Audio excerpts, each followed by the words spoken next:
Pilot जो Canada गया उसकी ट्रांस अटलांटिक रेटिंग थी या नहीं थी? मैं गारंटी कर रहा हूं कि नहीं थी, क्योंकि उसकी इस हरकत की वजह से पूरी एयरलाइन जो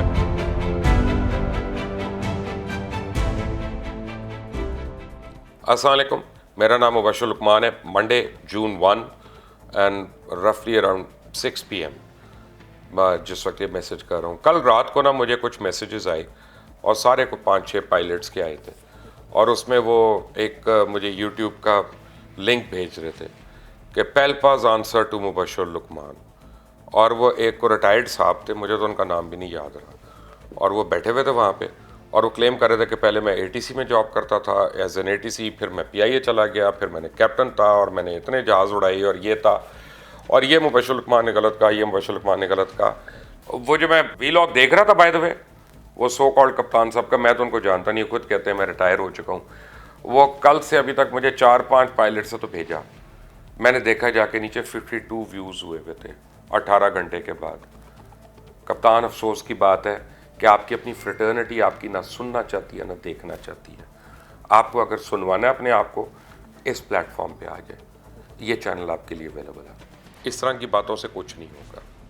देखिए, आपको मैं एक बात समझा दूँ, मैं जो बातें कह रहा हूँ वो पूरी एविएशन की बेहतरी के लिए, किसी एक फ़र्द वाहिद के नुकसान के लिए नहीं है और किसी एक फ़र्द वाहिद की एलिवेशन के लिए नहीं है। आपने मेरी उसमें सवालों के जवाब नहीं दिए। मैं आपको अभी भी प्रूव कर सकता हूँ कि ATR जो है वो क्रिमिनल नेग्लिजेंस की वजह से क्रैश हुआ।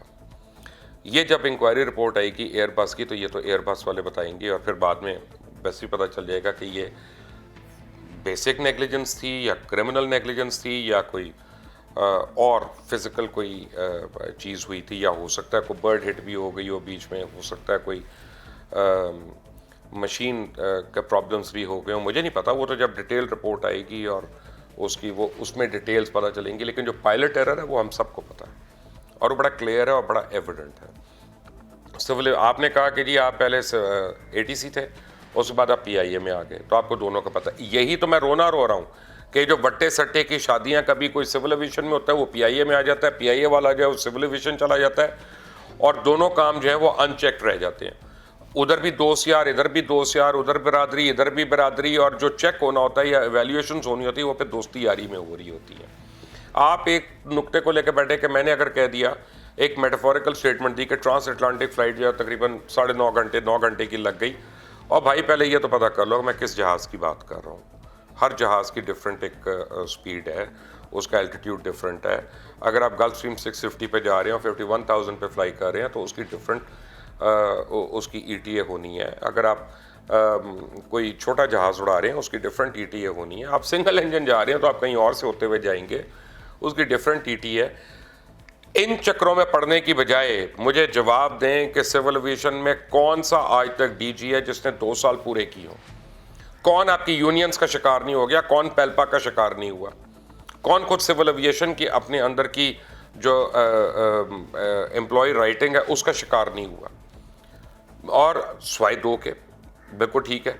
इसका मतलब यह है कि ये जो यूनियन बाजी है, इसने हमारी सिविल एविएशन को और एयरलाइंस को तबाह करके रख दिया है। अब बात हो रही है, एक साहब लेके बैठ के मुझे फ़ोन कर रहे हैं और मैसेज कर रहे हैं कि देखिए जी पायलट के लिए MA होना ज़रूरी नहीं है। मैं कब कह रहा हूँ? मेरी तरफ से वो मैट्रिक हो, वो मैट्रिक भी होगा तो चलेगा अगर उसकी फ्लाइंग स्किल सही है, अगर उसका लाइसेंस सही है, अगर उसकी चेक सही है सारे। बात यह है कि जब आप जाली डिग्रियां बनवाते हैं, जब FA की डिग्री जाली हो, BA की डिग्री जाली हो, और आपके अगर जो आपका फ्लाइंग लाइसेंस है अगर वो उसके ऊपर क्वेश्चन मार्क्स हो उसके ऊपर, तो फिर आपके कैरेक्टर पे बात आती है। सवाल ये पैदा होता है कि एक आदमी जो साउंड कैरेक्टर का नहीं है और साउंड जजमेंट का नहीं है, क्या वो एयरलाइन का कैप्टन होना चाहिए कि नहीं होना चाहिए? इन चेक्स एंड बैलेंसेस की बात हो रही है। सवाल यह है कि क्या इस वक्त आपके कॉन्ट्रैक्ट एम्प्लॉयज़ जो 15,000 रुपया महीना ले रहे हैं, क्या वो PIA में टेक्निकल डिपार्टमेंट में लैंडिंग गियर के ऊपर काम नहीं कर रहे? क्या वो इंजीनियरिंग डिपार्टमेंट में बल्क वर्क नहीं कर रहे? सवाल ये है कि जो लोग वहाँ पे काम कर रहे हैं उनकी रेटिंग्स क्या हैं? सवाल ये है कि वो रेटिंग्स उन्होंने इस तरह ली जैसा मैंने ली, या किसी और ने ली, या जेन्युइन उनकी जायज़ हैं? और सवाल ये था कि डॉक्टर ओनेजा ने जिन को रिफ्यूज़ किया था पायलट्स को और कहा था कि ये मेंटली अनस्टेबल है, जिसमें सजाद गुल भी था, उन लोगों को उन लोगों को दोबारा किस किस ने क्लियरेंस दी, कि जबकि साइकोलॉजिकल टेस्ट में वो मेंटली अनस्टेबल, आपके अपने साइकेट्रिस्ट ने कह दिया, ये मैं तो नहीं कह रहा। और वो लिस्ट निकालें ज़रा कि वो कितने लोग थे जिनको आपकी साइकोलॉजिस्ट ने अनस्टेबल कहा और उसके बाद वो फ्लाई कर रहे हैं और अभी भी कर रहे हैं। सवाल ये है कि मौजूदा पेल्पा का जो प्रेसिडेंट है, क्या उसका लाइसेंस क्लियर है? क्या उसके पर सवालिया निशान नहीं है? सवाल यह है कि हर बारी जिस पायलट ने हॉट एंड हाई किया उसको पेल्पा बचा के नहीं लेके गई। सवाल यह है कि उसने लोगों की जिंदगियों से खेलने की कोशिश नहीं की और मजीद नहीं खेल रहा। जिसने अभी गिलगित में जो है एक एबनॉर्मल लैंडिंग की, वो औरत क्या अभी फ्लाई नहीं कर रही? जो अब मैनचेस्टर से आते हुए दोनों लोग सो गए थे और आरटी बिल्कुल नहीं की थी, एक इंटरनेशनल रैकेट बन गया था, वो लोग अभी तक आपके पेरोल पे नहीं है। जिन 16 पायलट्स की मैंने लिस्ट दिखाई है, मैंने ये भी दिखाया और आप उसमें एक बुनियादी सवाल का जवाब आप देना भूल गए थे। मैंने कहा था कि 15 महीने पहले सिविल एविएशन के पास ये कंप्लेंट्स गई हैं, सिविल एविएशन उसका आंसर नहीं लिया, पैसे उनको पीआईए दे रही है। पीआईए टैक्स पेयर के पैसे पे चल रही है। I am a tax payer, इसलिए मैं ये सवाल कर रहा हूं कि वो किस खाते में चल रहे हैं। अगर वो गलत है तो उनको फारिग करो और अगर वो सही है तो उनको रीइंस्टेट करो। अगर वो उनमें से कोई अपने डॉक्यूमेंट्स प्रूव कर देता है, जरूर करे, बिस्मिल्लाह। ये ही और she has a right to then fly and be a part of the crew. सवाल यह है कि पेल्पा में सिर्फ पीआईए के अलावा बाकी पायलट्स क्यों नहीं आते? एयर ब्लू के क्यों नहीं आते? सरीन के क्यों नहीं आते? शाहीन के क्यों नहीं आते? इंडस के क्यों नहीं आते? किसी और एयरलाइन के क्यों नहीं आते? सवाल यह, जो करोड़ों रुपया ग्रांट आपने ली फ्लाइंग इंस्टीट्यूट बनाने के लिए, वो इंस्टीट्यूट कहाँ पे खड़ा है इतने सालों के बाद? एक दिन भी नहीं चल सका। क्यों नहीं चला? वो करोड़ों रुपया किसकी जेबों में चला गया? सवाल यह है, क्या सिविल एविएशन में पैसे देके नहीं काम हो रही है? सवाल यह है, क्या सिविल एविएशन ने पिछले 4 महीने में सारे रनवेज अपने रिपेयर कर लिए जो खराब है? चले मैं आपको बताता हूँ, आप पायलट हैं और आपने बड़ा उससे एविएशन अपना वो ब्लॉग एक बनाने की कोशिश की, जो है मेरे से पूछ लेते तो मैं आपको बताता कि ब्लॉग बेहतर कैसे बना सकते हैं। उसका नाम ही कम अज़ कम मैं आपको बेहतर कोई सजेस्ट कर देता और मैं अपने क्रू से आपको शूट भी करवा देता। आपने वो तो बना लिया, लेकिन आपने ये नहीं उनसे पूछा कि कितने पायलट्स हैं कि जिनके ऊपर क्वेश्चन है कि उन्होंने पीपल्स पार्टी के दौर में या स्पेशली बैच ऑफ 95 जो है उसमें कितने पायलट्स हैं जिन्होंने पैसे दे दे के अपने लाइसेंसेस जो हैं उनके ऊपर ठप्पे लगवाए हुए हैं? इनका जवाब है आपके पास? नहीं। यही मैं कह रहा हूँ कि ये जो जब 16 क्रैश हो जाते हैं आपके और रिपीटेड हो रहे होते हैं हर कुछ अरसे के बाद, और आपकी जो है ना सारा सिस्टम जो है वो तितर बितर हुआ होता है, तो आपको उखाड़ पिछाड़ करनी है और ये रेगुलेटर से शुरू होगा, ऑपरेटर पे बाद में आएंगे हम। मैं ये नहीं कह रहा कि पीआईए में घपले नहीं है, मैं ये नहीं कह रहा कि पीआईए में तो इतने घपले हैं कि शेड्यूलिंग वाले पैसे नहीं बनाते, पूरी दुनिया को पता है। मैं कोई नई बात कर रहा हूँ कि वो पायलट से पैसे लेते हैं कि जनाब किधर तुम्हें शेड्यूल करना है, किसके साथ शेड्यूल करना है। क्या ट्रेनिंग में पैसे नहीं बना रहे कि अच्छा अपनी मर्जी का इंस्ट्रक्टर है उसके साथ ट्रेनिंग करा रहे थे ताकि तुम्हारी क्लियरेंस हो जाए? क्या कैबिन क्रू वाले पैसे नहीं देते बाहर जाने के लिए? कौन सा कैबिन क्रू वाला जो मेरे सामने बैठ के मुझे कहे कि हाँ जी ये गलत है, मैंने पैसे नहीं दिए और मैं बाहर ट्रैवल कर रहा हूँ या कर रही हूँ? ये आपके भत्ते नहीं लेते वहाँ पे? ये आप लोग जब क्वालिटी आपकी भत्तों के ऊपर आ जाए, रिश्वतों के ऊपर आ जाए, तो मेरिट वहीं पे मर गया।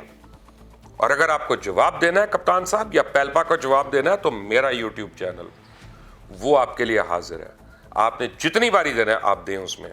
और अगर आप में हिम्मत है, पेल्पा वालों में जो मुझे वैसे मैसेज करते हैं बड़े रोंदे हुए, ये वो कि आप बाइस्ड हो गए, तो आप ये हो गए वो हो गए। मैं बाइस्ड हो गया? कितने 100 लोग मर गए हैं, इस पे मुझे कोई साइड लेनी है तुम्हारी? इस पे कोई बाइस और अनबाइस होने की बात है? एक पढ़े लिखे मुआशरे में क्या होता है? सवाल यह है कि 20% of airlines of the first world, उनके पास कितने जहाज हैं? 80% of the airlines of this area of the world, उनके पास कितने जहाज हैं? और इन जहाजों के कितने क्रैश हैं और उन जहाजों के कितने क्रैश हैं? और इनमें पायलट एरर कितना है और उसमें वेदर एरर कितना है या मशीन एरर कितना है? ये सारी चीजें अब इवैल्यूएट होनी है। मैं ये कह रहा हूं कि सिविल एविएशन में उन लोगों को होना चाहिए जो सिविल एविएशन के अंदर से हो और वही ऊपर आए। हर डायरेक्टर उनका होना चाहिए, डीजी उनका होना चाहिए, चेयरमैन उनका होना चाहिए।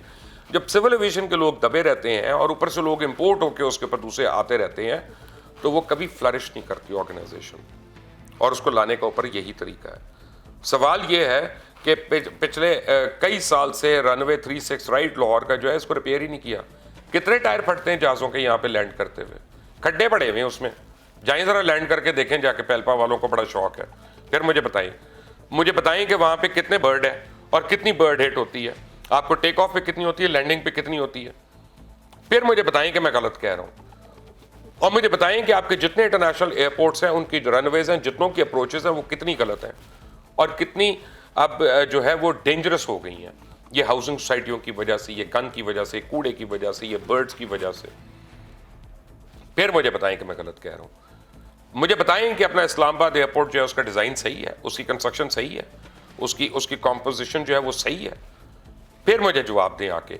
और फिर PIA के ऊपर आ जाते हैं। मैं आपको बताता हूं कि पायलट्स अपनी इवैल्यूएशन कैसे कराते हैं, पायलट्स अपनी ट्रेनिंग कैसे कराते हैं, और पायलट्स वहां पे अपने रूट्स कैसे लगवाते हैं।